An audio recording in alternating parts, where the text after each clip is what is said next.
Bonsoir tout le monde. Ce soir, on va faire un live un peu exceptionnel avec un certain Yves Loubet. Yves Loubet que je vais inviter tout de suite.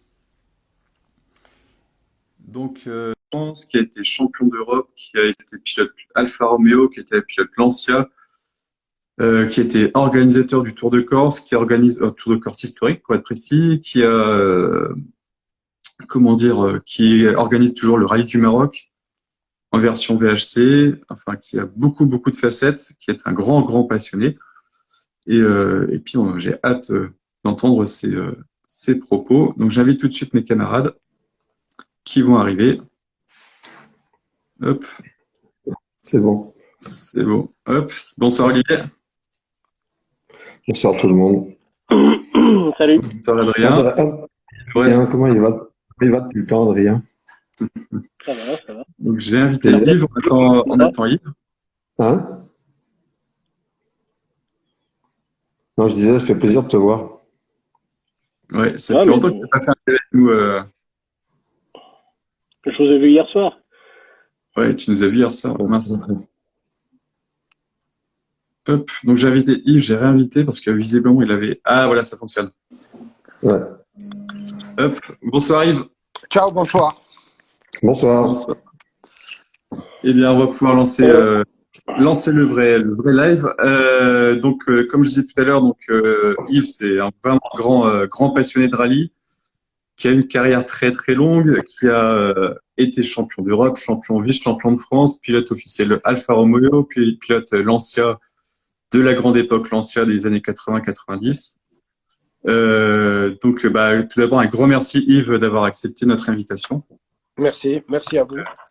Un vrai plaisir de rencontrer toujours des gens dans ton style. Ça va. Si. Puis Louis dit à chaque fois, on n'est pas un to be, on n'a rien exclu, nous. Hein. C'est bon. Ouais. On va commencer par la première question. Donc, Olivier, je te laisse lancer. C'est moi qui m'y colle, hein. Bonsoir Yves. Bonsoir. La passion du rallye, c'est venu comment? Parce que si j'ai bonne mémoire, j'ai fait du motocross un peu avant. Ouais, absolument. Je Hein? viens de la moto. Tout petit, je faisais de la moto. J'ose pas te dire les noms des motos que je pilotais parce que moi, j'ai commencé avec des Bultaco. Et ma passion aujourd'hui, si je gagne un loto, tu vois, la première des choses que je fais, c'est je m'achète des motos. Je me fais un musée de motos, quoi. Ah ouais. Et ouais, je devais avoir 9 ans, 10 ans. J'avais une 125 Bultaco en motocross, hein, tu vois. Mhm. Et après, j'ai fait beaucoup d'années de compétition en motocross. Et j'ai commencé tout de suite avec une Opel Kadett GTE à la Ronde de la Giraille en rallye. Mais c'est vrai que le truc, c'était la moto. Et quand j'ai commencé à courir, à faire les courses, j'ai toujours été Bultaco, tu vois. Et quand j'ai commencé à courir, j'avais signé avec Honda en junior. Tu sais, moi, j'étais tombé malheureusement sur cette Ah ouais. génération. J'étais tombé sur cette génération où le permis de conduire moto était passé de 18 à 16 ans, tu vois. Et je me suis retrouvé comme un con à 16 ans, alors que je devais faire le championnat de 50, à être obligé de faire le 125. Voilà. Mhm. Effectivement, il y a eu le changement. Ouais. Mhm. Adrien? C'était il y a un siècle, hein. C'était le siècle dernier. Hein. Ouais. Une fois au rallye, du coup, après, tu intègres le team Publimo, un team qui a fait rouler des grands pilotes comme Valdegarde, comme Vatanen. Toi, tu vas surtout rouler avec une 911 de chez Touroul. Alors, est-ce que tu peux nous en dire un petit peu plus sur ce team monégasque, me semble-t-il, et puis sur ce loueur Touroul? Alors, je t'explique. Avant de faire ça, ça c'était dans les années 80-81. Avant de faire ça, j'avais fait beaucoup d'Opel Kadett, tu vois. Et en 79, donc j'avais pas 20 ans encore, je fais ce championnat de France où je termine deuxième du championnat de France et champion de France du groupe 2. Et on est aussi, avec l'Opel Kadett, on est aussi champion attends, qu'est-ce qu'il y avait? Une espèce de trophée européen. Ça s'appelait le trophée Opel Europe, tu vois. Et bon, et on avait gagné ça. Et après, je me retrouve un peu avec plus grand-chose, parce qu'à l'époque, il y avait Jean-Louis Clark, qui était un de nos maîtres, hein, vraiment un mec incroyable. Nous, quand on voyait Jean-Louis, c'est comme si on voyait Dieu, quoi. Et il allait à une vitesse, ce mec incroyable. Et moi, je me retrouve, après tout ça, un peu sans rien. Et on me fait connaître, tu sais, un peu les trucs de la vie. Je rencontre ce monsieur à Monaco et il me dit, voilà, je vais t'aider. Mais il y a eu la Porsche, ouais. Mais il y a eu aussi beaucoup de Ford Escort. C'est-à-dire, je faisais de la Ford Escort Groupe 1 et de la Ford Escort Groupe 4, justement, la fameuse Groupe 4 spéciale qu'ils avaient. Je ne sais pas si vous vous rappelez, en 79 était arrivé Nicolas et Val-de-Garde au Monte-Carlo. C'est le 79, c'est quand Darniche gagne. Et ils étaient arrivés avec des escortes complètement spécifiques, hyper larges, hyper allégées, beaucoup plus légères que toutes les autres, avec un empattement un peu différent. Et je ne sais pas si vous vous rappelez, ils avaient flambé. Et c'est dans la dernière nuit où Darniche est remonté et gagne le Monte-Carlo. Donc pour en revenir à ce Porsche, tu vois, à un moment donné, il n'y avait plus les Ford Escort, parce qu'un coup, c'était Vatanen qui courait dessus. Un coup, c'était Val-de-Garde.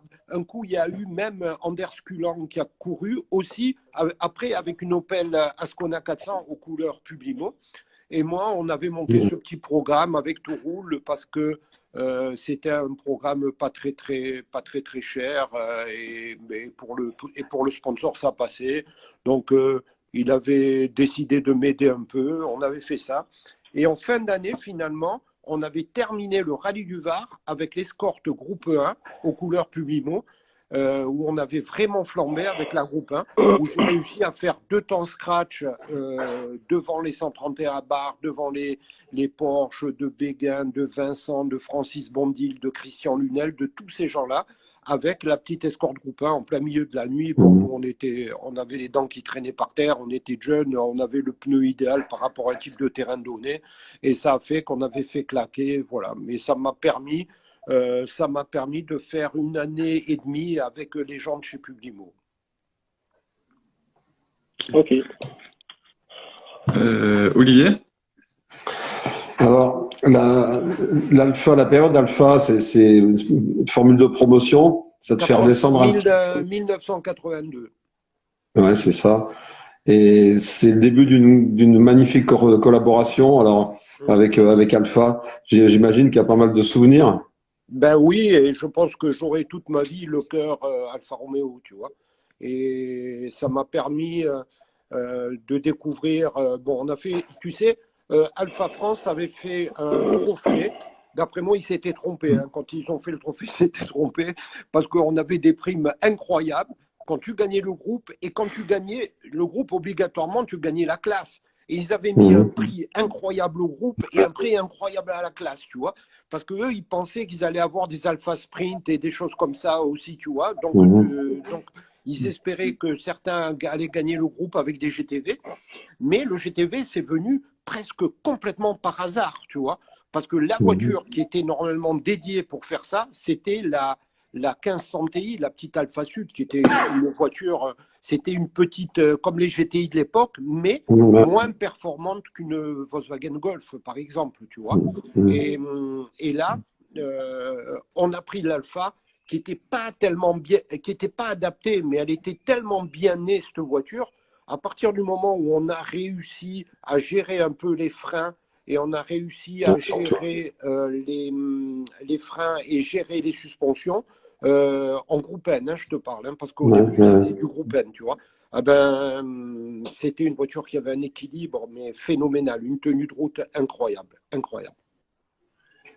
Il y a souvent des passages par les portes avec c'était quand même. Ouais, un peu plus la groupe A, pas la groupe N, mais c'est une voiture qui était mais d'une efficacité redoutable. Elle n'avait pas beaucoup de chevaux. Tu avais le moteur qui chantait, qui avait un beau son, mais qui hurlait. Mais ça faisait un peu comme quand tu vois des petites 60 cm3 KTM ou quoi, ou des 80, mais les virages, ils n'arrivaient jamais, quoi. Mais elle avait un équilibre fou parce qu'elle avait la boîte et le pont, tu sais, sur le pont de Dion derrière, et le V6 était derrière l'axe des roues Elle avait un Ouais. équilibre, elle était fantastique au niveau de l'équilibre. Hmm. Si en France, on doit associer un autre pilote à la marque Alpha, c'est quand même Panchia. Oui, Bertrand aussi, Bertrand Ballas. Il y a eu aussi, tu sais, dans une division, parce qu'il y avait 2 divisions dans les rallyes avant. Et il y avait un mec qui s'appelait Christian Rigolet aussi. Ouais, Qui marchait très très fort, très spectaculaire et tout et tout. Mais il y avait Jacques qui a gagné la Suède avec une Alpha 33 4x4. Hein. Donc il avait gagné le groupe N là-bas. Hein. Ouais, Panchia, Ballas, Bertrand Ballas. Et après, bon, il y a eu le maître, il y a eu un autre dieu qui avait conduit avant nous l'Alfetta, qui était une Alfetta un peu unique, qui avait fait le Tour de Corse avec l'Alfetta. Je crois que ça devait être le dernier Tour de Corse que Jean-Pierre Nicolas fait avec une Alpine berlinette jaune. Ça doit être 73, tu vois. Et il était venu avec cette Alpha-là, je ne sais pas si tu la vois, elle avait les roues, c'était des roues en 13, mais énormes, avec des gros passages d'ailes. Elle était magnifique.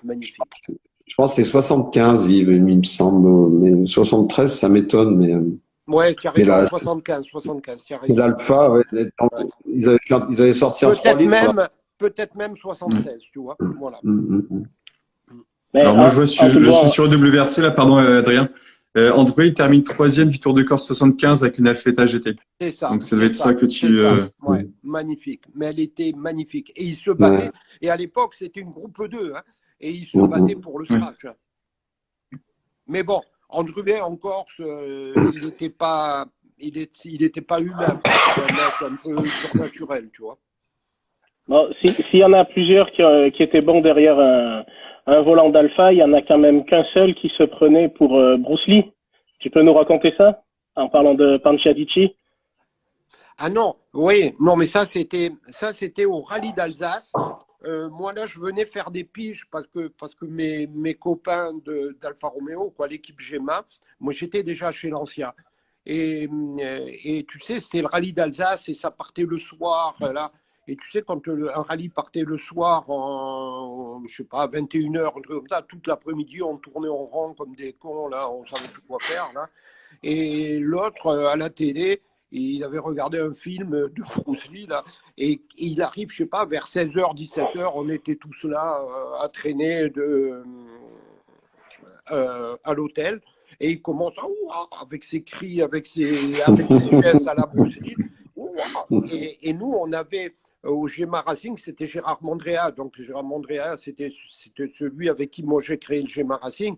Et c'est un mec qui physiquement avait une gueule, quoi. Il avait une gueule un peu avec un nez énorme et tout. Alors il venait il est en train de crier. Bon, je ne sais pas si vous connaissez le personnage Panciatici. C'était il savait être sérieux, mais sans se prendre au sérieux, quoi. C'était une autre génération, quoi. Et il n'arrête pas. Et à un moment donné, il veut lancer un mouvement de karaté sur une table, sauf qu'il ne s'arrête pas un millimètre ou un centimètre avant. Le coup part complet et il se casse la main, quoi. Et le soir, il doit partir. Bon, il se trouve tellement con. Non, mais ça va. Il est devenu blême. Il était jaune, hein, sur le. Moi, j'ai vu qu'il s'était fait très, très, très mal. Et il a voulu quand même partir. Il est parti, mais à 11h, 11h30, vers minuit, là, il a abandonné parce qu'il avait gonflé et tout. Voilà. Bon, mais des anecdotes un peu de cons comme ça. À l'époque, il y en avait beaucoup, quoi. C'était pas pareil, mais il y avait un espace de liberté qu'il n'y a plus aujourd'hui. Et puis surtout, il y avait les reconnaissances, quoi, tu vois. Moi, quand je vois le rallye d'aujourd'hui, après, je dis pas c'est mieux, c'est pas mieux, parce que je pense que c'est générationnel. Le rallye de Piero Orsigny à l'époque des Dauphines, et des R8 Gordini et des Alpines, c'était pas mon rallye à moi. Mais moi, maintenant, en faisant du rallye historique, en travaillant beaucoup sur les archives et tout, c'était quand même la belle époque du rallye, quoi. L'époque quand tu avais des Jean-Pierre Nicolas, des Jean-Claude Andruet, des Jean-Luc Terrier, Bernard Darniche et tout. Je ne sais pas si tu te rends compte, c'est de l'histoire et ils ont vécu une période de rallye qui, le rallye d'aujourd'hui, n'a plus rien à voir avec ça, quoi. Plus rien. tu parles des temps de reconnaissance. Bon, ici en France, on connaît tous la remise de Joigny. Oui, Mais est-ce que toi, tu connais, est-ce que tu aurais, je pense que oui, évidemment, tu connais, est-ce que tu as une anecdote sur le restaurant d'Alava dans San Romolo pour les reconnaissances du San Remo? Ça te dit quelque chose? oui, il y a là, et par contre, moi j'en ai une beaucoup plus, tu sais, oui, oui, bien sûr, évidemment, mais j'en connais beaucoup plus, tu sais, un endroit, c'était un rallye national, un peu comme, tu sais, quand tu faisais le championnat de France, et nous on l'a fait beaucoup, le championnat de France, quoi, même si, mais c'était comme ça à l'époque, le championnat de France, c'était hyper important pour nous, on faisait que ça, et on a fait ça, allez, pas 10 ans, mais 7, 8 ans, côté répétitif. Mais tu te rends compte, il y avait le Critérium alpin en bas, à côté de Nice, Grasse, Antibes, Rallye d'Antibes. Tu avais le Rallye Monte-Carlo, tu avais le Tour Auto, tu avais le Rallye Monte-Carlo Junior. Tu avais 5-6 rallyes qui étaient. Donc, évidemment, on était toujours dans un hôtel. Souvent dans un hôtel où on était un peu à la maison, comme aux Cévennes lorsqu'on était chez Maurice, comme au Mont Blanc où on était.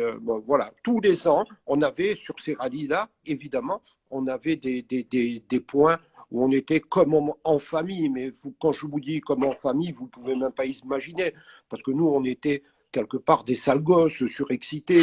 Le soir, on faisait que des conneries, je ne sais pas si tu imagines. Mais en Italie, il y avait un endroit où avec Dario Cerato, on allait toujours. Dario Cerato, c'était un peu le fils de cet endroit. Alors, ce n'était pas San Romolo, comme tu dis, parce que San Romolo, le coin, on le connaît bien.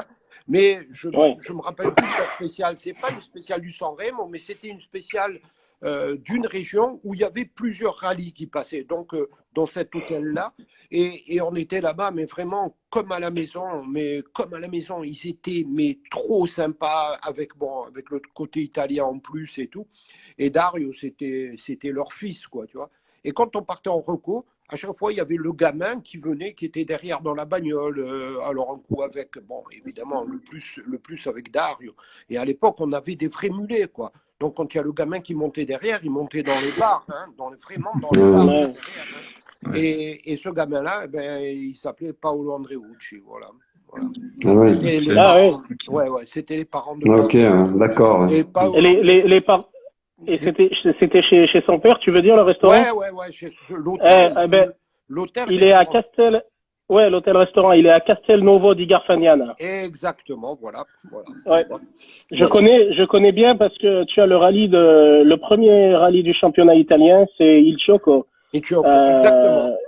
Et chaque année, je vais le voir et on va toujours boire un coup avec mon père chez Andreucci. Exactement. Et il le tient toujours, hein. Il le tient toujours, il est toujours le père Andreucci. Moi, je sais parce que j'ai Paolo qui est nous, on le connaît depuis petit, quoi, tu vois.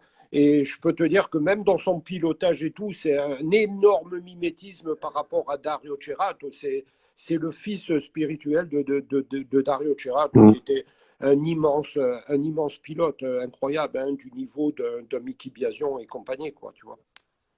Ouais. Ouais. Pour en revenir aux alphas, c'était quoi les différences entre l'alpha, donc la GTV6, c'était la 75 Turbo? Est-ce qu'il y a eu un gros step quand tu as changé de voiture ou c'était juste pour l'air du temps, pour la promotion de la nouvelle voiture ou Ouais, c'était la promotion de la nouvelle voiture, mais bon, la GTV, c'était une bagnole qui était fantastique, c'était un tracteur, c'était solide, c'était un truc incroyable. Et après, tu sais, il y a eu la venue du groupe B, quoi, tu vois. Et en attendant, il y a cette 75 qui est sortie, et normalement, c'était vraiment la voiture entre les deux. Et la 75, en V6, ça marchait pas parce la coque était beaucoup moins rigide que la coque de l'Alfetta, tu vois. Et à l'époque, on n'avait pas les arceaux comme il y a maintenant, hein. À l'époque, c'était des arceaux, c'était ridicule. C'était des trucs même en alu, je ne sais pas si vous vous rendez compte, en alu, hein, boulonné et tout. C'était un truc de fou, hein. Quand tu vois même l'arceau d'une 037, oui, alors je ne vous parle même pas d'une Stratos, hein, parce que c'était pas des. Il n'y en avait pas. Oui, il y en avait, mais bon, voilà. C'est pour le principe, quoi. La 75 est arrivée à ce moment-là. Évidemment, il fallait faire la 75. En V6, c'était pas génial, mais par contre, avec le moteur, le petit 4 cylindres turbo, waouh, au début c'était un peu spécial. Bon, parce qu'au niveau des suspensions et tout, on était toujours resté pareil, hein, c'était la même base. Il y avait toujours le pont, la boîte derrière. Mais on a réussi à faire des choses fantastiques avec, et sans jamais réussir à bien évoluer au niveau du châssis. Voilà. Mais au niveau moteur, c'était une balle, la voiture. Les dernières générations qu'on a eues, mamma mia. Et normalement, là, juste après, devait arriver, alors je ne sais pas si vous avez entendu parler de ça, l'Alpha Sprint coupé qui devait arriver en 4 roues motrices.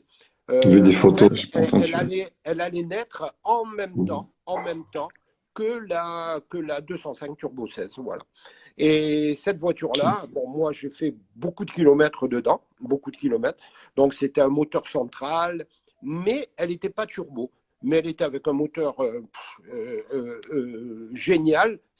Alors, on avait les deux. On avait le moteur de la 75 turbo qui lui crachait ce que tu veux, quoi. Hein. Tu remettais, ça s'arrêtait jamais. Le moteur était tellement bien né. Mais le moteur, c'était la base du vieux moteur qu'il y avait même dans les Giulietta d'avant. Hein. Incroyable, c'était ce moteur double arbre à cam. Après, il mettait 4 soupapes et 2 soupapes. Bon, enfin, on a essayé un peu tout turbo. Et après, il y a eu un moteur qui est sorti, mais qui était une merveille au niveau du son et tout. En fait, c'était le V6, tu vois, mais qui était tout alu. Et avec 4 soupapes par cylindre en 3 litres, c'était un truc fabuleux. Voilà, donc on a fait les essais, et après c'est un projet qui est mort-né et qui n'est jamais sorti. Voilà. Et ça aurait été une groupe B, une groupe A comme Non, voiture? c'était une groupe B. Ok, j'en ai jamais entendu parler. 4 roues, D'accord. 4 roues, moteur central arrière. Non, c'était un truc magnifique. Magnifique. Ok. Adrien, je te laisse poser la question suivante. Ouais, sur les Lancia, quand tu as rejoint donc la marque, Ouais. tu as eu l'occasion de piloter pour toutes les équipes satellites de la marque. Hein. Ouais. Et C'est vrai. Du coup, comment c'était décidé? Comment on t'envoyait d'un coup d'une équipe à une autre? Est-ce qu'il y avait des objectifs bien particuliers qui étaient définis avant les rallyes en te disant, ben là, tu vas aller rouler dans ce team parce que il faut contrer un tel? Ça se passait comment? Eh ben, tu sais, chez l'Ancien, il y avait un grand monsieur là qui était César. un monstre qui s'appelle Cesare Fiorio. Et lui, quand j'ai signé avec lui, et quand je signe, en fait, je signe grâce à Jean-Marc Andrier. Hein. C'est Jean-Marc Andrier qui appelle Cesare et qui dit, écoute, moi je fais le Tour de Corse avec ce mec-là et tout. Et j'avais fait le Tour de Corse 86 avec Jean-Marc. Donc c'est l'année où Toivonen meurt au Tour de Corse. Et à la fin du rallye, bon, je ne sais pas si tu vois, mais à la fin de l'année, ou pendant l'été, Jean-Marc écrit à l'époque, ça se faisait, hein, écrit à Fiorio en lui disant, regarde, j'ai couru avec Loubet, et Fiorio, comme j'étais Alfa Romeo depuis quelques années, qu'on gagnait régulièrement le Tour de Corse dans la catégorie, hein, donc j'étais un peu dans le viseur. Mais celui qui déclenche tout, c'est Jean-Marc. Et pour répondre à ta question, c'est Fiorio qui organisait tout. Fiorio qui décidait, bon voilà, tu vas faire mon premier contrat chez eux. Il me dit, écoute, voilà, tu vas faire le rallye des Garrigues, le rallye de Madère, le rallye d'Alkidikis, tac, en Europe avec le Jolly Club. C'était les voitures qui étaient aux couleurs tout type, orange et verte à l'époque. Le team qui ont lancé Mickey Biasion, tu vois. Et après, tu feras avec nous, par exemple, Monte-Carlo, la Corse et San Remo, avec la voiture aux couleurs Martini. Voilà. Et c'était comme ça, c'est lui qui décidait. Par contre, quand moi j'ai signé, qui m'ont fait faire le championnat d'Europe, parce que justement, il n'y avait plus Fiorio, et le mec qui croyait en moi chez Lancia, c'était Fiorio. Et le jour où Fiorio part pour aller chez Ferrari, à l'époque Prost, Mansell, etc., donc une époque où Fiorio chez Ferrari avait fait flamber le truc, hein, quand même, déjà à cette époque-là, il n'y a plus Fiol, et là on commence à régler des comptes, et c'est là que moi, on ne me fait plus faire du championnat du monde et on me fait faire le championnat d'Europe. Mais moi, comme j'avais un programme en parallèle où il y avait beaucoup de développement et tout, et qu'à l'époque, je n'étais pas carriériste, j'étais un peu je veux monter dans la voiture, je veux monter dans la voiture. Donc, il me faisait faire des tests à droite et tout. Donc, aller au Kenya, rouler pendant un mois là-bas au Kenya pour préparer la voiture qui allait se faire au Kenya. Tu vois, des choses comme ça. Et moi, j'étais toujours prêt à bondir pour faire des heures et des heures dans la voiture. C'était presque, au lieu de penser carrière, je pensais être le cul dans une voiture et rouler autant en essai qu'en course, quoi. Rouler, quoi. Voilà. C'était un peu con, mais c'était comme ça. Ok. Du coup, c'est laquelle des deltas que tu as préféré? Parce que tu les as toutes en groupe A, tu les as toutes conduites. C'est laquelle qui t'a vraiment le plus plu ou tu as le plus de bons souvenirs? Bon, évidemment, la dernière, mais la dernière, elle était déjà avec la bride, donc c'est pas bien. Alors la première, les toutes petites, où on était en tête du Tour de Corse aussi, mais il y avait des toutes petites roues avec des tout petits pneus étroits et tout, comme Béguin, un mec de Grenoble aussi. Quand Béguin gagne le Tour de Corse, moi j'avais la petite.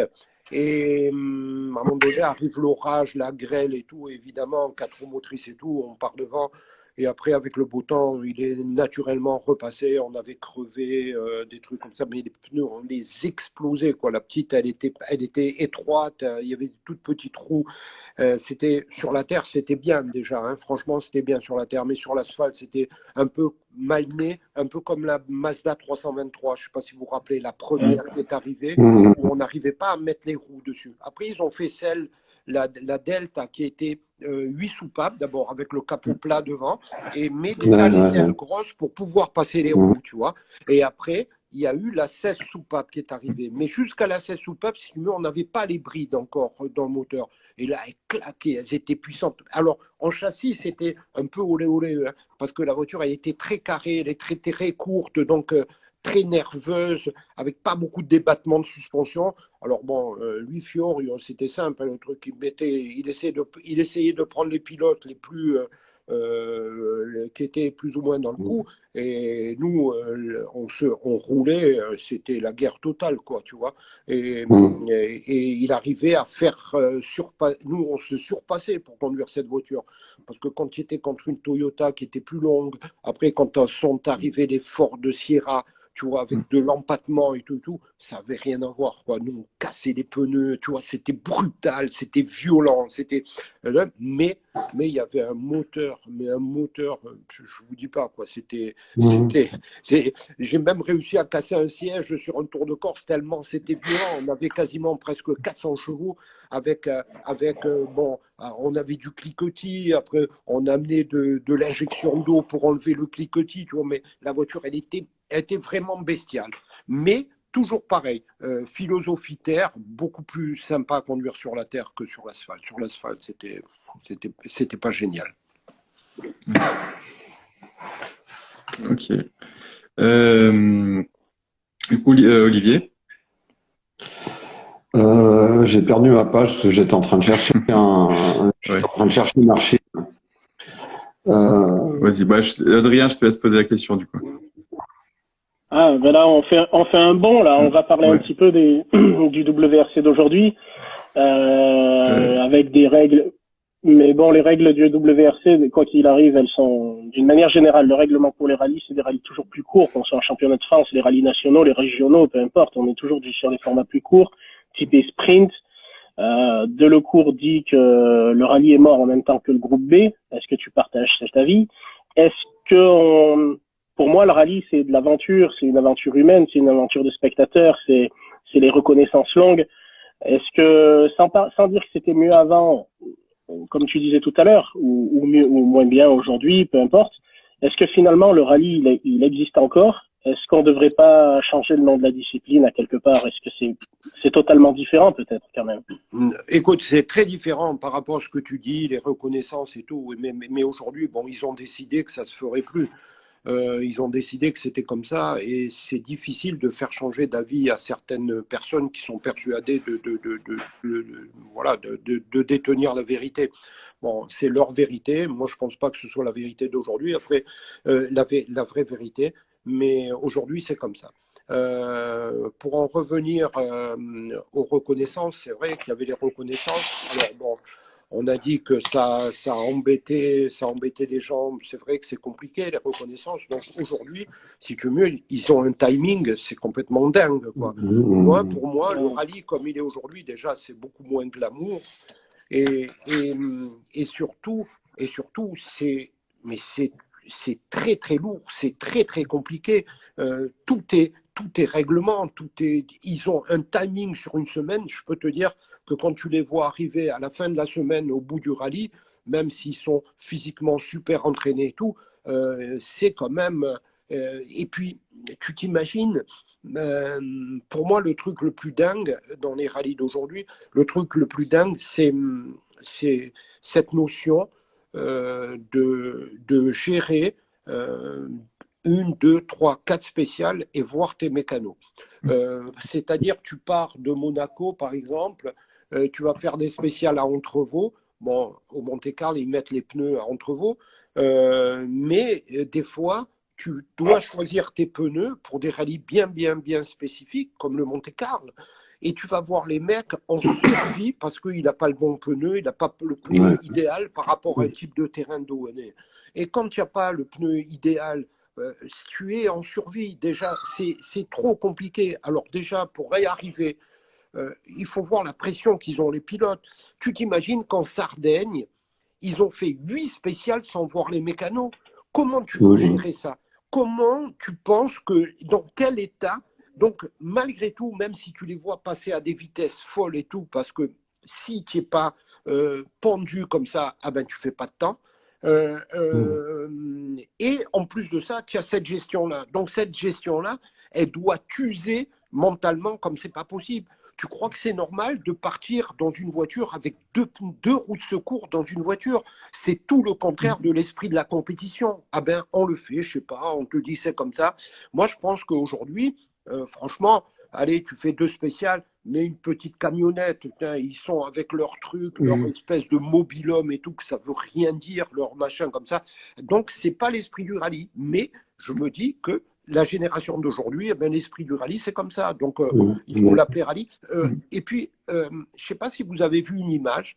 Après la spéciale 13 du Safari, là, la spéciale 13, tu as l'hub qui arrive avec toute la roue qui se balade tout le travail. Je ne sais pas si tu as vu l'image, avec un cric dans la terre, un cric dans la terre, un cric, la voiture levée et l'hub qui mécanique sous la voiture. Mais si son cric, là, dans la terre, il n'a même pas la sécurité de mettre une roue ou 2 roues. Pourquoi il ne la met pas? Parce qu'il faut tout démonter derrière pour sortir les roues. Tu perds encore 5 minutes, 10 minutes. Et le jour où ça va arriver, que là, moi, là, quand j'ai vu l'hub comme ça, j'ai dit, alors, quand tu es sous le coup de l'adrénaline, que tu es à chaud, toi, tu n'as qu'une obsession, une névrose obsessionnelle, c'est pas changer ton triangle ou remettre ton tirant pour remettre le, et pour pouvoir rentrer à l'assistance. Tu comprends? Comment on peut imaginer qu'un mec comme Loeb, qui se fait écraser la tête parce qu'il y a son cric qui glisse ou quoi, mais tu t'imagines un peu, mais c'est quelque part qu'on te parle de sécurité à tout bout de champ et tout, et qu'on laisse faire ça. Mais c'est incroyable, quoi. Donc, tu vois que je suis loin de penser comme ils pensent, mais malheureusement, c'est comme ça. Voilà, c'est comme ça. Et aujourd'hui, c'est comme ça. Alors, on te fait des leçons sur la sécurité, sur plein d'autres choses, et sur des trucs aussi basiques que ça, et au prix que ça coûte la compétition aujourd'hui, quoi. C'est arrivé à des niveaux incroyables. Et pour reparler du Safari encore, je vous ai envoyé, je ne sais pas si tu as vu, la petite Ford. Donc, c'est pas vieux, c'est la Ford Focus. C'est pas vieux. On ne parle pas des 504, des DS, des Toyota d'Euromotrice, des Nissan d'Euromotrice qui ont écrit l'histoire du Safari.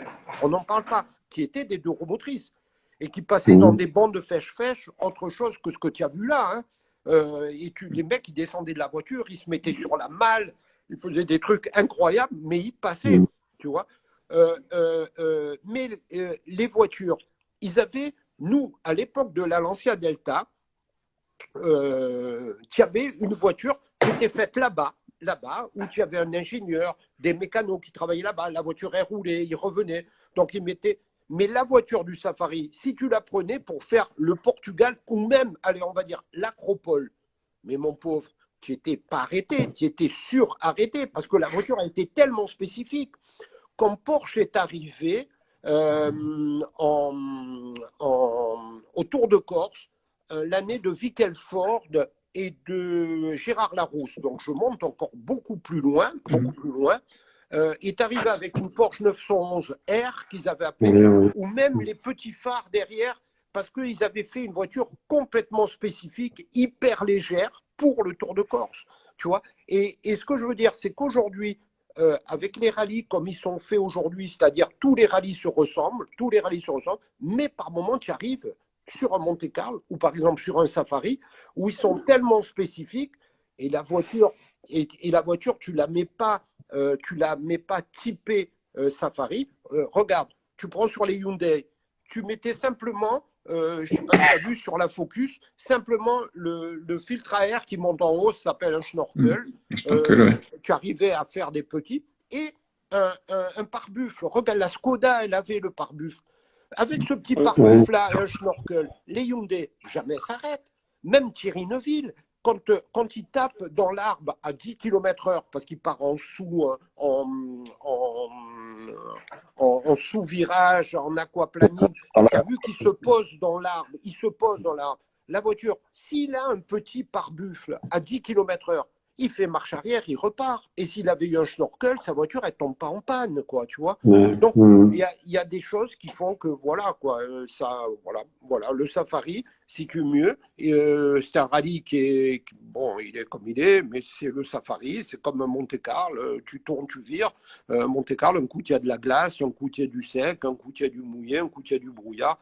Voilà. Et je pense que, voilà, les voitures, elles n'étaient pas toutes complètement, parce que il y a tellement de rallyes sur l'année, ces voitures elles coûtent une fortune, et tu te rends compte que tu vois la poussière rentrer dedans, tu vois la terre rentrer dedans et tout. C'est quand même bizarre, quoi. Quand tu vois le dernier en rallye raid sur le Dakar, ces voitures, elles sont hyper étanches, quoi. C'est pas compliqué de faire une voiture étanche non plus. Bon, il y a Ichon Gaz 84 qui nous dit merci Yves, je te mets pas en colère, ils te connaissent pas bien. Pense à ta tension. Non, mais ça va. Ichon, il doit pas savoir ce que c'est que d'être en colère, quoi. Il n'a pas compris la différence entre être en colère et être passionné, quoi. Peut-être ça. Ouais, là, c'est la passion qui parle, là. Je suis d'accord avec toi. Je remonte ma ligne. Pour revenir aux pneumatiques, quand même, à l'origine, ces décisions sous l'ère Richard, c'était justement l'économie de budget, hein, c'était la réduction des coûts. Mais à la sortie, quand tu vois qu'aujourd'hui on a des autos qui valent plus d'1 million d'euros, elle est où la réduction des coûts quand t'empêches quelqu'un de prendre 4 pneus finalement? Non, mais attends, c'est ridicule. Elle est où la réduction des coûts quand tu vois les espèces de mobil-hommes, de machins, mais complètement. avec les chefs cuistots, le meilleur des pâtissiers, le meilleur. C'est totalement con, quoi, tu vois. Voilà, laisse tomber. C'est tellement simple. De quoi? De faire des assistances qui vont d'un point à un autre. Allez, tu fais 2 spéciales et au moins une assistance pour les mécanos. Pour les mécanos, pour les pilotes et tout, plutôt que d'attendre des journées complètes là. C'est ridicule. Combien coûte leur mobil-homme? Tu sais, avec ces histoires de dire ça coûte moins cher, elles devaient coûter aussi moins cher les voitures d'aujourd'hui, quoi, tu vois. Voilà. C'est pas vrai. Non, mais c'est vrai. Et puis tout ça, c'est au détriment de la sécurité. Je sais pas si vous vous rappelez tous Non, mais eux, ils vont t'expliquer. Excuse-moi. Eux, ils vont t'expliquer qu'ils ne sont que dans la sécurité. Mais ils sont tellement dans la sécurité que quand tu parles des longs rallyes comme avant et tout, tu peux plus les faire aujourd'hui Parce Ah non, il te faut 2000 personnes pour les faire, pour fermer les routes et tout. Il faut voir le cahier des charges. Il faut voir le boulot que tu dois faire en amont au niveau des documents et tout. Tu ne peux même pas t'imaginer. Donc, encore heureux qu'on réussisse à faire des rallyes dans ce format-là. Encore heureux, tu vois. Ouais. Ouais. Mais enfin, donc juste pour finir, je sais pas si vous vous rappelez le rallye d'Alsace, France-Alsace, hein, quand il est parti de Corse, où la FIA autorisait un seul pneumatique, un seul type de pneumatique. C'est-à-dire que c'était un slick.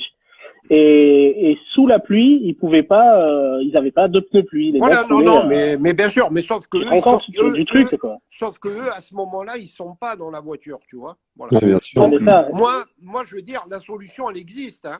C'est-à-dire, si Bien tu sûr. veux faire les rallyes comme avant, tu viens sur mes rallyes historiques. Voilà.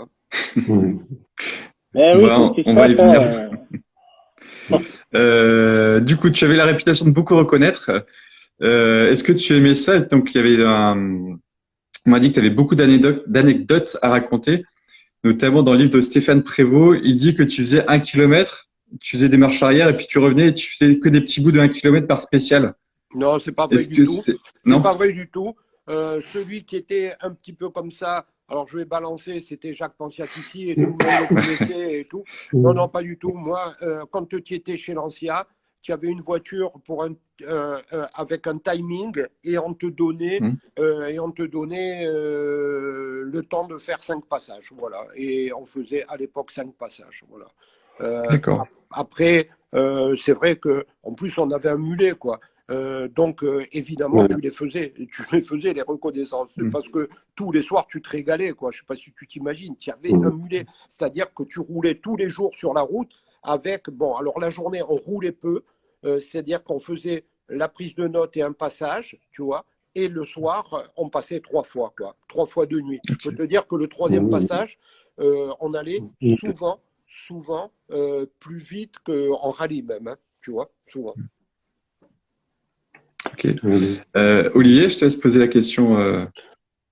Quel souvenir tu gardes de ton titre européen?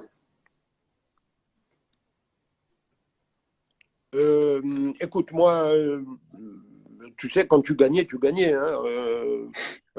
Voilà, moi j'étais content de gagner, mais moi j'aurais tout donné pour. Je change tout, hein, parce que bon, j'en ai gagné plein sur plein d'autres rallyes à droite, à gauche. Tu sais, quand j'ai fait ces championnats dans les pays de l'Est, ces championnats du Moyen-Orient, tous ces machins-là, moi je donnais tout pour une seule victoire en Corse, quoi, tu vois. Ouais, encore ça. Ouais. Ça, j'imagine bien. J'y pensais dans la semaine précédente là. Nous fans, on l'a regretté aussi. Je peux te rassurer. Ouais, et après, tu vois, c'est très très con parce qu'après, des fois, j'en ai gagné que je devais pas gagner, tu vois, et que j'ai gagné, voilà quoi. Mais bon, moi, mon Graal le plus ultime, c'était la Corse, quoi, tu vois, parce que c'est quand j'étais petit et tout, j'étais bercé par ça. Et celui qui m'a amené avec lui dans la voiture et que je suis parti là-dedans à être passionné. Regarde, maintenant j'ai 62 piges et je suis toujours aussi passionné. C'est un jour, j'ai vu dans la descente de Ghisogne, Piero Orsini passer avec une Alpine. Et nous, on était au-dessus du village de Ghisogne. On voyait, quand il passait dans le village de Ghisogne, on n'entendait même plus le bruit du moteur, tellement la clameur, tout le monde attendait Piero Orsini. Et moi, j'avais 7-8 ans, quoi. J'étais avec mes parents et tout. Et il y avait tous les autres et tout. À l'époque, il y avait tout le col de Verte, c'est-à-dire la descente du col de Verte sur Ghisogne, qui fait à peu près 17 km. Et on entendait les voitures descendre. Et à l'époque, tu sais, ces 4 cylindres Renault, les 4 cylindres Ford Escort et tout, ça claquait fort. Et quand il est passé dans le village de Ghisogne, qu'il y avait cette clameur, tous les gens criaient, Piero Orsini, et que je l'ai vu descendre, après on le voyait descendre, c'était que ce halo de phare qui descend dans le noir et tout, et qui partait vers le défilé de l'INSEC. Moi, je me suis jeté dans sa voiture, et je suis jamais redescendu, quoi, tu vois. Je suis parti avec lui dans sa voiture, quoi, tu vois. Et quand je lui racontais à Piero Orsini, parce que quand je faisais le Tour de Corse historique, j'essayais toujours de le faire venir, parce que c'est un mec qui a gagné 3 fois le Tour de Corse, c'est un mec exceptionnel, c'est un mec fabuleux, avec son coéquipier Canonici, c'était des vrais personnages, hein. Et donc, je le faisais venir parce que, quelque part, c'est comme sur mon tour de Corse historique, quand je réussissais à faire venir Jean-Claude Andruet qui venait et qu'à 73 ans, il faisait encore claquer, mais claquer des temps, mais que tu peux pas t'imaginer.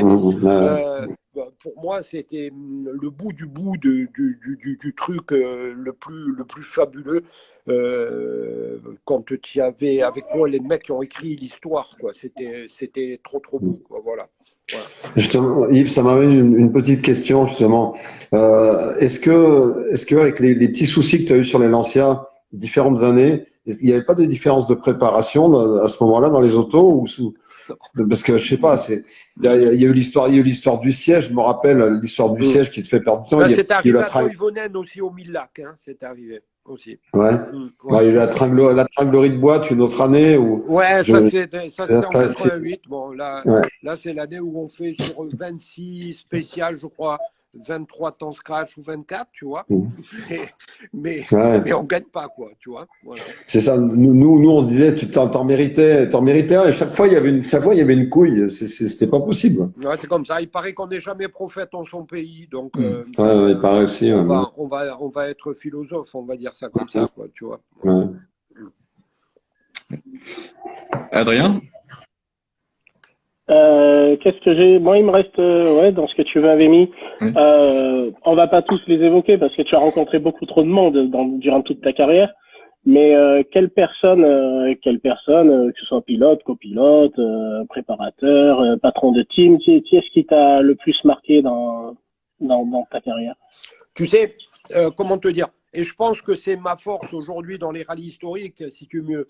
Ma force, elle est là. Moi, quelque part, j'aime l'humain, j'aime les hommes qui ont une histoire à raconter et tout. Et j'ai rencontré des personnes fantastiques sur une vie comme ça. Bon, tout à l'heure, je t'ai parlé évidemment de Cesare Fiorio. Pour moi, ça a été déterminant, tu vois, vraiment. Après, j'ai des potes en Italie parce que j'ai toujours le fait d'avoir conduit très longtemps pour Alfa Romeo et Lancia. Je suis très, très ancré en Italie. Mon meilleur pote, c'est Dario Cerato. Je suis très copain avec Mickey. Les mécanos à l'époque de chez Lancia sont restés toujours des potes.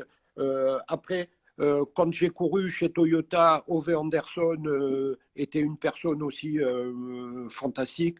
Après, quand j'ai commencé à faire mes rallyes historiques, Andruet venait assez souvent sur mes rallyes, donc je me suis pas mal rapproché de lui. Mais dans les gens du rallye, les pilotes de l'époque, bon, je te dis, quand j'étais tout jeune, au début de ces années Opel Kadett, il y avait Jean-Louis Clar, et pour moi, c'était vraiment un exemple. J'ai essayé même de pomper sa manière de conduire, tu vois, de faire du mimétisme par rapport à sa manière de conduire. Après, mes idoles, évidemment, il y a eu Terrier, qui est, tu sais, en allant faire l'Eiffel Rally, j'étais là il n'y a pas longtemps, il y a 4-5 ans, faire l'Eiffel Rally avec une Lancia 037, et il y avait Walter Rorn qui faisait tourner autour de la voiture et tout. À un moment donné, prends-la, moi je prends ton Ascona 400, tu sais, l'Eiffel Rally, c'est un rallye, mais il n'y a pas de temps, donc c'est que du spectacle, tu vois. Et bon, il a pris la 037, et il m'a dit après que son idole, c'était Jean-Luc Terrier, tu vois. Et l'idole de Walter Orle, quoi. Je sais pas si tu t'imagines. Et ce mec Terrier, moi je me rappelle, je l'avais vu au Tour de Corse, bon, tellement de fois avec les Alpines, parce que tu imagines, nous, quand on était minots, comment on pouvait suivre le Tour de Corse, hein. Il n'y avait pas de permis, rien du tout, mais on était de partout, hein. Et quand tu voyais Terrier passer, tu voyais Andruet, tu voyais, je te promets, ces gens-là, ils ont illuminé ma passion pour le sport automobile. Et en Corse, chez nous, ça se passait un mois avant les reconnaissances. C'est-à-dire que tu avais pas grand-chose qui se passait chez nous à cette époque-là. c'était la nuit noire et tu avais les reconnaissances. Il y a Andruet qui est dans la castaniche, il y a machin. Bon, Terrier jamais parce qu'il ne reconnaissait pas. Hein. Sans déconner, Terrier, il prenait les notes de Jean-Pierre Nicolas. La plupart du temps, il partait sans reconnaître. Et l'année où il l'a fait, tu sais, avec la Porsche aux couleurs Esso, et qui gagne le Tour de Corse, là, cette année-là, alors, on n'avait jamais vu une Porsche passer comme ça en Corse, c'est-à-dire qu'il a mené comme il menait la berlinette, c'est-à-dire il passait tout en travers, tout, c'était magnifique, magnifique. Alors il y a eu ces gens-là, de cette période-là, quand j'étais minot, et après il y a eu tous mes potes, mecs comme Alain Oreille, c'était mon ami, avec un talent que tu peux pas t'imaginer, le Ragnotti, bon, vous le connaissez tous, hein, évidemment. Après,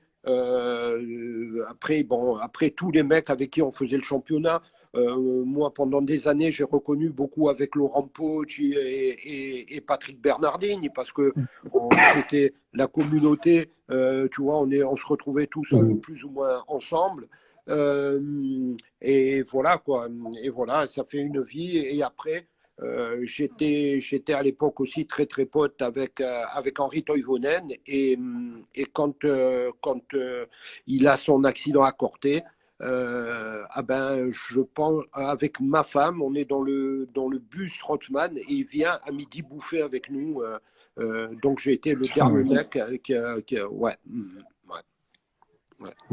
Toivonen, voilà. Okay. Olivier? On va retourner en championnat de France.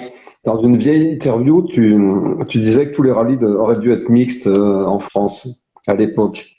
Ouais, mais tu sais, j'en ai des dit championnats mixtes. Ouais. J'en ai dit des conneries, tu sais, j'en ai dit des conneries. Non, mais bon, ça s'est fait. Mais est-ce que tu penses toujours la même chose maintenant? Non, parce que je pense que pour être un pilote, il faut tout conduire, quoi. Il faut conduire sur la neige, il faut conduire sur la terre, et il faut conduire évidemment sur l'asphalte. Mais le plaisir le plus total, l'essence même du pilotage, c'est sur la terre, quoi. Ouais. Okay. Adrien? J'ai plus rien, moi. Si, attends, je réagirai, mais là. Tu as organisé donc le Tour de Corse historique, et donc tu as également organisé, enfin tu organises toujours le rallye du Maroc.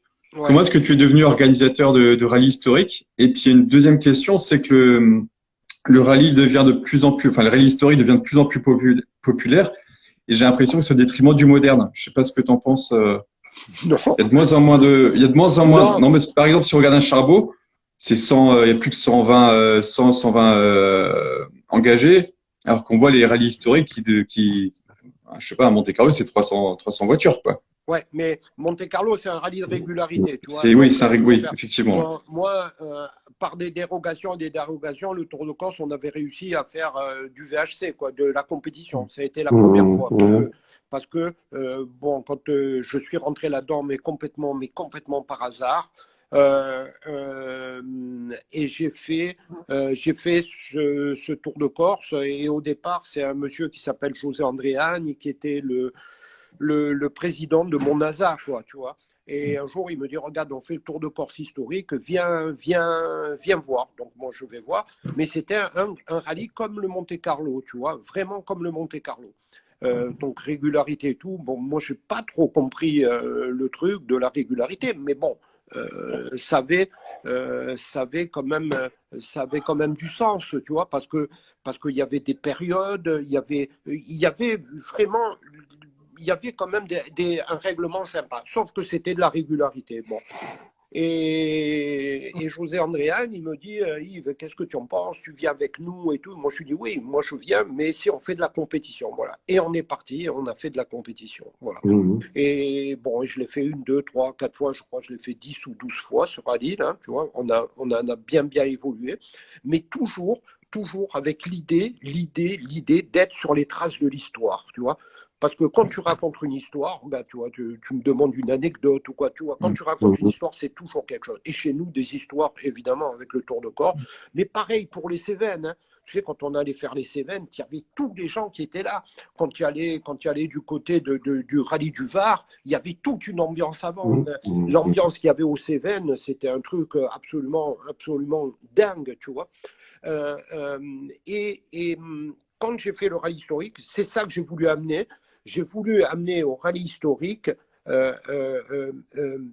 tout ce que le rallye m'avait donné, voilà, et rendre à des gens qui sont des gentleman drivers et tout, leur faire vivre ces sensations-là, les amener dans les coins de l'histoire, les amener où, quand tu passes quelque part, tu sens que résonnent encore les exploits du passé.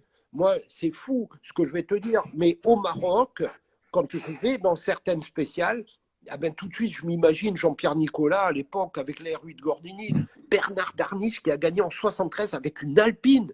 Quand tu vois les pistes, je te promets, à l'époque, ce que tu as vu là l'autre jour au Safari, c'était ça. Et ils ont gagné avec des Alpines.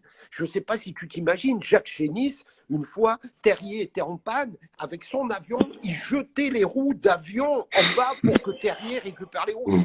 Les roues, elles arrivaient, elles étaient explosées, quoi. Je ne sais pas si tu t'imagines, mais il y a eu des histoires comme ça. Quand il y avait la transmarocaine, la spéciale, elle partait du côté, on va dire, de Fès, Ifrane, elle traversait, elle faisait 980 km.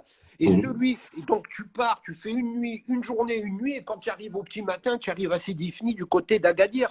Donc si tu mieux, tu as traversé tout un côté du Maroc, là-bas, à côté de la frontière algérienne et tout, et tu arrives à Sidi Ifni, à côté d'Agadir, qui a fait 980 km, une spéciale. Donc, ça, évidemment, aujourd'hui, ça ne peut plus exister, évidemment, parce qu'ils partaient. Alors qu'il y avait des mecs qui prenaient des coupes, d'autres qui prenaient pas de coupes, tu vois. Donc c'était autre chose, mais il fallait une histoire. Donc moi j'ai voulu tout simplement sur mes rallyes, moi je tiens à ça bug un petit ce peu. soit les copains d'abord, que vous aviez deux Fezza qui étaient avec vous, tu vois. Donc moi sur mes rallyes historiques, je veux avant tout faire les rallyes pour mes concurrents. Je veux qu'ils aient des étoiles plein les yeux tout le long du rallye, mais toujours avec un liant, le liant de l'histoire. Mais ce liant de l'histoire, je veux qu'il soit aussi du côté des comment te dire, des riverains, parce qu'on passe avant, on leur explique avant. Et quand tu passes là où il y a eu le rallye avant, ah ben, la mémoire collective n'a pas oublié. C'est incroyable, mais les gens n'ont pas oublié. Ils vont te parler des 504, ils vont te parler des DS, ils vont te parler qu'il y a eu la Renault 16, ils vont te parler des Subaru et tout. Et tu vois, avant tout, ce que je veux, c'est leur donner cette émotion-là. Et quelque part, moi, rendre au rallye tout ce qu'il m'a donné, quoi, tu vois, tout ce qu'il a pu me donner. Et moi, quelque part, dans mes concurrents, j'ai des concurrents qui sont devenus aujourd'hui des copains. Tu vois, par exemple, cette année, sur mon rallye du Maroc, il y avait une bagarre sympa à un moment donné. Et il y avait Alain Devezza qui faisait le rallye. Après, il a eu un problème de frein. Il a failli sortir de la roue, donc il a perdu du temps, il est revenu. Mais je fais un règlement où Devezza, il a comme envie de repartir. Il repart comme un super rallye, tu vois, parce que tu ne peux pas les faire venir au Maroc et après ils ont le moindre problème, tu abandonnes et tu dégages, non? Et si tu veux, il a fait un spectacle fabuleux avec une remontada fabuleuse. Et tout ça, même dans le rallye historique, on arrive avec les ingrédients d'avant à créer des histoires d'aujourd'hui. L'histoire d'aujourd'hui de mon rallye du Maroc, c'est Devezza qui l'a faite. Juste avant le rallye, il y a le mec qui a gagné le rallye qui s'appelle Geoff Bell, avec son escorte, en faisant les essais, il tape dans un petit pont, il tape. Bon, donc il répare la voiture jusqu'au dernier moment et tout et tout. Et quand il répare la voiture, ah ben ce mec-là, Ouais, j'ai de Véza qui dit tu parles trop. C'est vrai, je parle trop. Mais ce mec-là, si tu veux, le jour avant le départ du rallye, sa voiture était morte. Il fait le rallye, il arrive à réparer et il gagne le rallye. Donc, si tu veux, c'est aussi une histoire, quoi, tu vois. Voilà. J'ai amené un mec, cette année, il y a eu une histoire avant le rallye, encore abracadabrantesque, comme dirait un certain homme politique. Donc arrive Nicolas Bernard, tu vois, qui est d'une autre génération. Et quand Nicolas...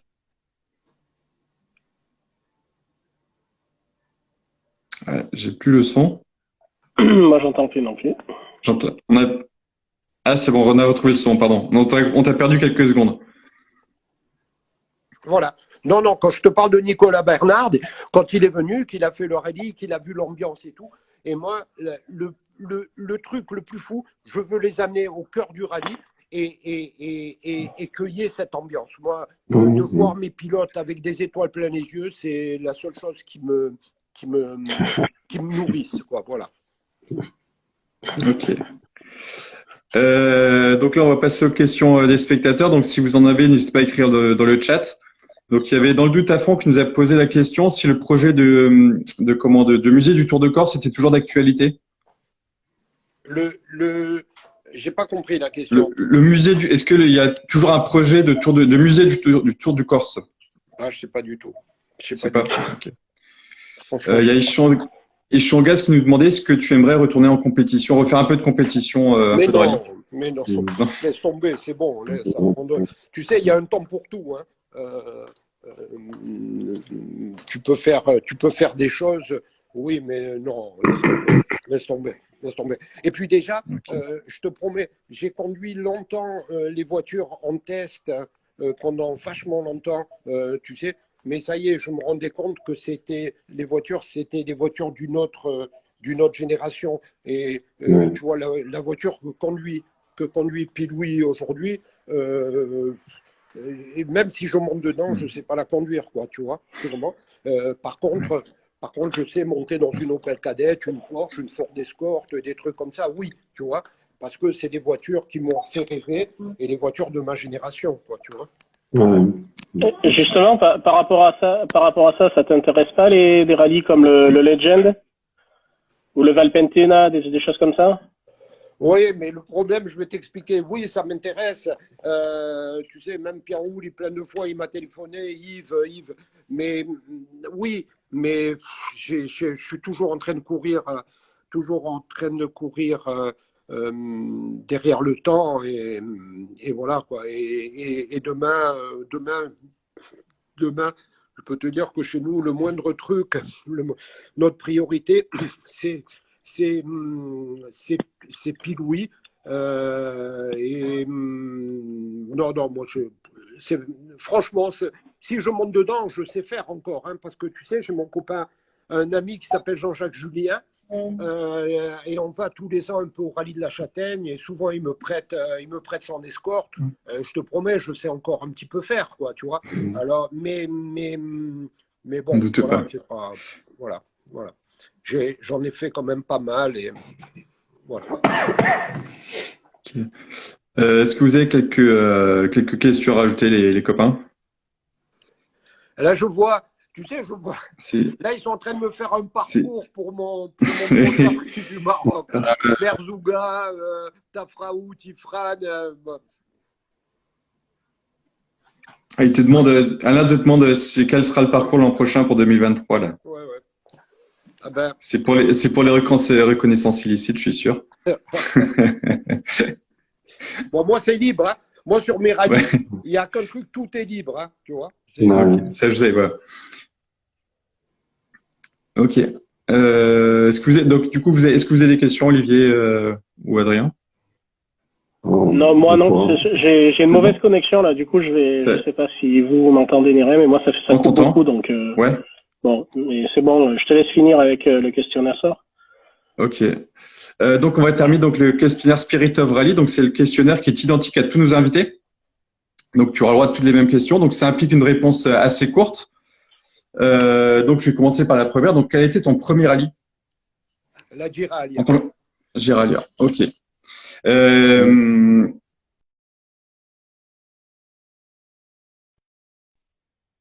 donc en positif comme en négatif, une petite anecdote. Je t'ai perdu à un moment donné. Je t'ai perdu. Mince. Est-ce que tu pourrais nous raconter un souvenir marquant lors d'un rallye? Non, parce que j'en ai 10 000, Il y en quoi. a trop. Un autre, c'est compliqué, quoi, tu vois, franchement. Ok. Quel rallye que tu n'as jamais fait aimerais-tu Ouais, un souvenir piloter? marquant, je vais t'en Oui, donner un. Je vais vas-y. t'en donner un. Ah ben, c'était cette fameuse année du Tour de Corse et il y avait une spéciale qui était très, très, très, très longue. Et à un moment donné, bon, moi, je suis déjà à l'arrivée. Je suis au parc de Corté et il y avait FR3 qui suivait, tu sais, avant les rallyes. Et à un moment donné, je vois à la fin de la spéciale, Laurent Poggi avec la Golf qui pousse Patrick Bernardini dans la spéciale et il a poussé comme ça pendant au moins 20 km. Voilà. Ça, c'est une des anecdotes du rallye comme avant. Si tu fais ça aujourd'hui, à l'arrivée, les shérifs, les marshals, ils t'arrêtent. Et c'était ça. Et non seulement il a poussé jusqu'à l'arrivée, jusqu'au point stop, et après du point stop, il a amené jusqu'à Corté en le poussant, quoi. Je ne sais pas si tu te rends compte. Hein. Voilà. Et c'était ça le rallye aussi. Coûte que coûte, il fallait qu'on te ramène à ton assistance, quoi, tu vois. C'est ça, aujourd'hui, tu n'as plus de licence. Hein. Non, mais en même temps, c'est l'esprit du rallye. Donc, si tu veux retrouver ça, tu viens sur mes rallyes et tu peux le faire. Ok. Ouais. Quel moment t'intéresse le plus quand tu étais pilote dans un rallye? Est-ce que c'était plus les essais? Est-ce que c'était plus les assistances? Est-ce que c'était plus les départs de spécial ou une épingle ou une corde ou Non, non, moi, un... non, non, c'était tout. Je bouffais tout à 500%. Mhm. Mais j'étais assez, comment te dire, j'essayais quand même de compenser pas mal mon manque de talent par du travail on va dire, pas de mise au point parce que je ne veux pas passer pour. Mais j'essayais quand même de mettre tout bout à bout pour que tout soit bien foutu au niveau du châssis, de mon moteur et tout. Franchement, moi, quand tu montais dans mon Alpha, elle avait un truc en plus par rapport à toutes les autres parce qu'on travaillait comme des dingues. Ok. Ouais. Ton pilote préféré? Euh, j'ai- On en a parlé tout à Moi, l'heure un petit peu. j'ai une énorme passion pour tous ces mecs-là parce que je sais ce qu'ils font, parce que par moment, quand j'arrivais au bout du bout, je dis putain, mais waouh, et que les autres, ils étaient là Mm. encore 2 secondes devant, 3 secondes derrière, 4 secondes devant. Voilà. Mais s'il y en avait un, il y a eu, voilà, le plus du plus, ça a été Toivonen parce que, voilà, parce qu'on était potes. Mais dans ce que je t'ai cité, des gens comme les gens qui m'ont marqué à un moment donné de ma vie, bon, évidemment, Jean-Louis Clare, évidemment, les quatre mousquetaires de chez Alpine, parce qu'on a été percé par ces gens-là, évidemment, Jean-Pierre Manzagol, évidemment Pierrot Orsini, évidemment Walter Orl. Mhm.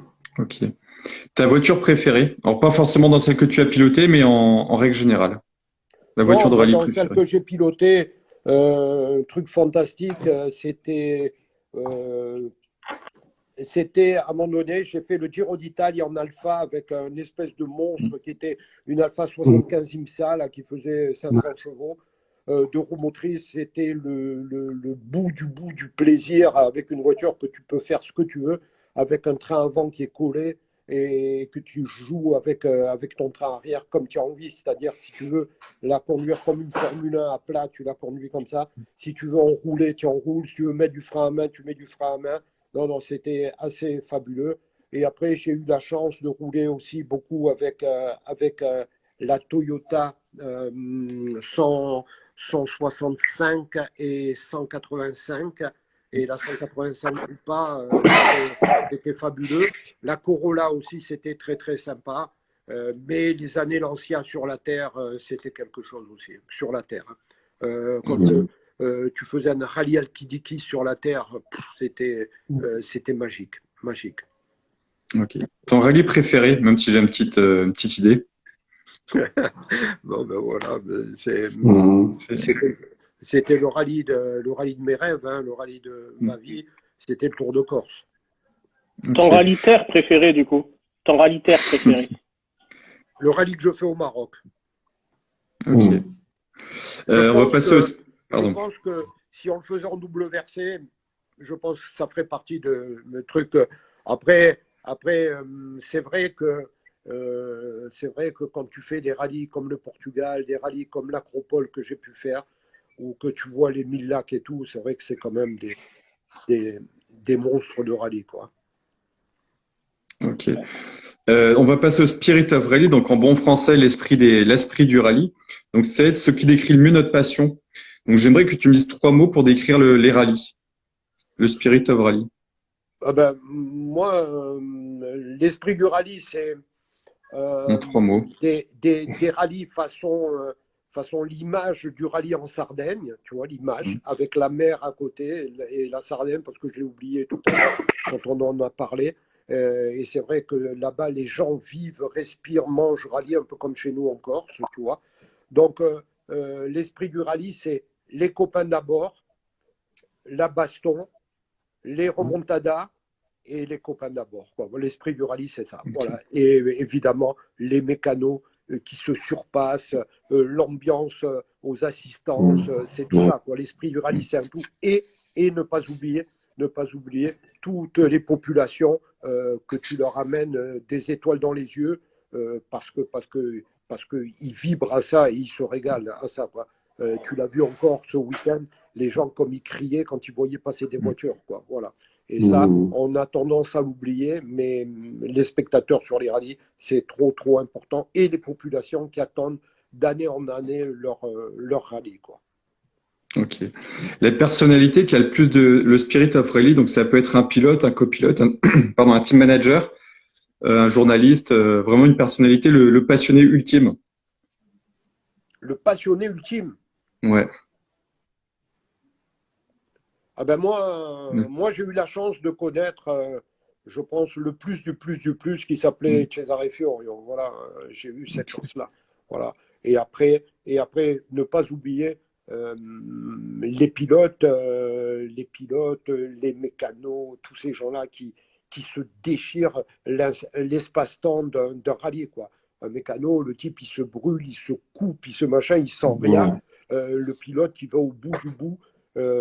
Et dans ce que je voulais te dire aussi, euh, c'est que la pression que peuvent avoir tous ces équipages, tous ces pilotes et tout, aujourd'hui, hein, je te parle d'aujourd'hui, Mm. c'est horrible, quoi. C'est horrible. C'est Mhm. vraiment, quoi. C'est costaud, quoi. Le rallye d'aujourd'hui, Ouais. c'est très, très costaud. Je pense par rapport à nos rallyes à nous, où c'était beaucoup plus glamour, beaucoup plus fun. Bon, tu vois, il y Mhm. avait plus d'espace à l'artiste, tu vois, à Ragnotti, tu vois, à Ouais. Ragnotti, Mm. tu vois, à Terrier, tu vois, voilà. Ok. La voiture qui a le plus le Spirit of Rally, la voiture ultime qui représente le plus les rallyes. Pour moi, la 037. Ok. Et enfin, la catégorie qui a le plus le Spirit of Rally, donc est-ce que ce serait les groupes B, les groupes A, les kit cars, les WRC, pourquoi pas? Non, euh, pour moi, le plus le Spirit of Rally, euh, ça peut être les voitures, les voitures. Euh, c'est trop des époques de génération. Mm. Quand il y a eu le groupe B, Mm. tu pleurais quand tu les voyais. Quand il y a Mhm. eu les groupes A, les WRC, tout ça. Non, moi, Spirit of Rally, c'est le rallye lui-même, toutes les bagnoles de rallye Mm. et l'inventivité et l'ingéniosité de tous ces gens qui te font des voitures de rêve, quoi. Voilà. Mais ça peut être aussi une R8 Gordini, hein, ou une NSU. Moi, je vois une NSU, Ouais. je me mets à genoux, hein, tu vois. Ok. Bon, Bernard Darniche un peu C'est moins, mais moi je mm. me mets à genoux quand je vois Ouais. une NSU, quoi. C'est- C'est trop beau, quoi. C'est trop beau. ouais. Pour moi, c'est ça le rallye, quoi, tu vois. Ok. Eh bien, merci. Est-ce que vous avez une petite chose à rajouter, les copains? La Stratos, il C'est n'y a pas quelque chose d'un peu mythique avec la Stratos? Le fait qu'elle Oui, ait été conçue vraiment oui. pour le rallye. Hein. Elle était conçue pour bien ça. sûr. Non, mais tu as raison. Tu as raison. Tu as raison. C'est la bagnole la plus ultime. L'Alpine Renault. Si tu veux mieux, il y a des bagnoles ultimes. Tu as l'Alpine Renault Ouais, qui ouais, est bien sûr. magique. La Stratos oui, tu as raison. Mais pour moi, ma voiture d'amour, parce que j'en ai tellement rêvé, euh, j'en ai plus rêvé que de Bellucci. Hein. Donc, quand tu vois, pour moi, la Monica Bellucci des voitures de rallye, c'est la Lancia 037, quoi, tu vois. Ok. Ok. Eh bien, merci beaucoup. Merci Olivier de nous avoir organisé tout ça. Oui, Merci Adrien pour ta présence et merci beaucoup Merci à vous tous. Merci merci Yves. beaucoup Yves pour tout ce moment. On sent toujours la passion. Là, je n'ai pas prise sur ta passion en tout cas. C'est vraiment super intéressant. Merci à vous. Merci. Merci Yves. Ouais, à bientôt. Allez, Ciao, ciao. ciao, ciao. À bientôt. Ciao. Ciao. Merci. Merci beaucoup.